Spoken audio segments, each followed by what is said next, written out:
আবার আমি চলে এসেছি নতুন একটা রেসিপি নিয়ে, সেটি হলো ঘুগনির রেসিপি। ঘুগনি তো আমরা অনেক রকমভাবে খেয়েছি, কিন্তু ডিম দিয়ে ঘুগনি আশা করছি আপনারা কোনোদিন খাননি। তাই আজ আমি কীভাবে বানাবো ডিম দিয়ে ঘুগনি, তার জন্য কী কী লাগবে সেগুলো আমি আপনাদের দেখাবো। এখানে ডিম ফেটিয়ে নিয়ে নিয়েছি, দুটো ডিমকে।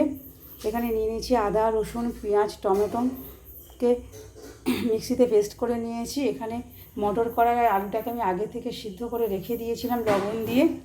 এইখানে নিয়ে নিয়েছি জিরে গুঁড়ো, লঙ্কার গুঁড়ো, হলুদের গুঁড়ো, চিনি এবং লবণ। চিনিটা টেস্টের জন্য আমি নিয়ে নিয়েছি অল্প একটু। এবার এখানে আমি কড়াতে তেল দিয়ে দিয়েছি, দিয়ে এবার ডিমটাকে আমি ভেজে নেব।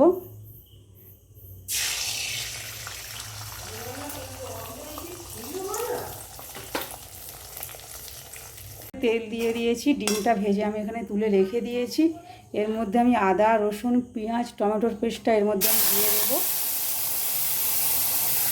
এটাকে একটু ভালো করে আমি তেলের উপরে কষিয়ে নেব।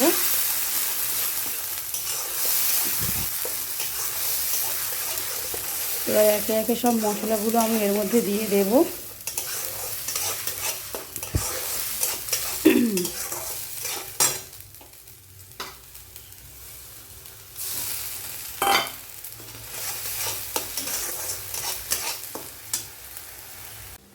এরপর আমি মশলাগুলো একে একে সব দিয়ে দেব। লঙ্কার গুঁড়ো, হলুদের গুঁড়ো, জিরে গুঁড়ো, সামান্য একটু চিনি আর লবণ দিয়ে ভালো করে এইভাবে কষিয়ে নেব। নিয়ে আমি জল ঢেলে দেব। দেখুন দেখতে কত সুন্দর লাগছে, খেতে ঠিক ততটাই সুন্দর লাগবে।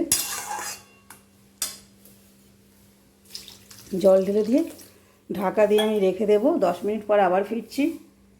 ডিম ঘুগনি আমার কমপ্লিট। এবার দেখুন এখানে ডিম ভাজা ডিমগুলো আমি এর মধ্যে দিয়ে দেব। এখানে গরম মশলা নিয়ে নিয়েছি, গরম মশলাটাও দিয়ে দেব। দিয়ে এইভাবে একটু নাড়িয়ে নেব, নিয়ে আমি নামিয়ে নেব। দেখুন দেখতে কত সুন্দর লাগছে, খেতে ঠিক ততটাই সুন্দর লাগবে। আপনারা এইভাবে একবার বানিয়ে খাবেন।